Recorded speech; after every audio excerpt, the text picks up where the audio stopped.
تاسو راشئ پلی سټور ته. پلی سټور نه به دغه یو ایپس انسټایل کوئ. دلته به سرچ کې تاسو ولیکئ ایکس ریکارډر.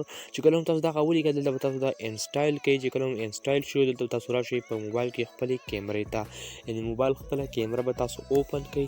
چې کله هم تاسو د موبایل خپله کیمره اوپن کړله په دې کې نمبر 1 ویډیو دا بیا پسې فوټو بیا پسې دا دریم نمبر کم آپشن چې تاسو ته ښکاري، یعنې په دې کې فوټو شاته بیکګراوند بلور کېږي، یعنې فوټو بیکګراوند بلور کېږي.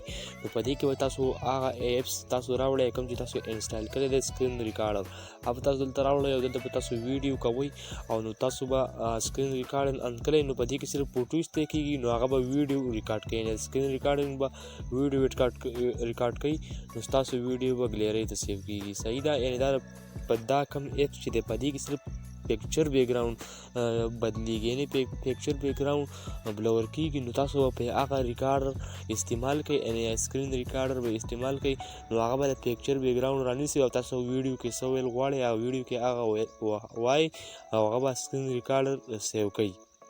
دغه رقم تاسو بلور ویډیو ګانې سازولی شئ. که تاسو زموږ چینل نه وي سبسکرایب کړی، یاسر ټیکنیکل اپډیټس چینل ضرور سبسکرایب کړئ. اوس تر بلې ویډیو پورې ما راکړئ یاسر شاله اجازت، د الله په امان.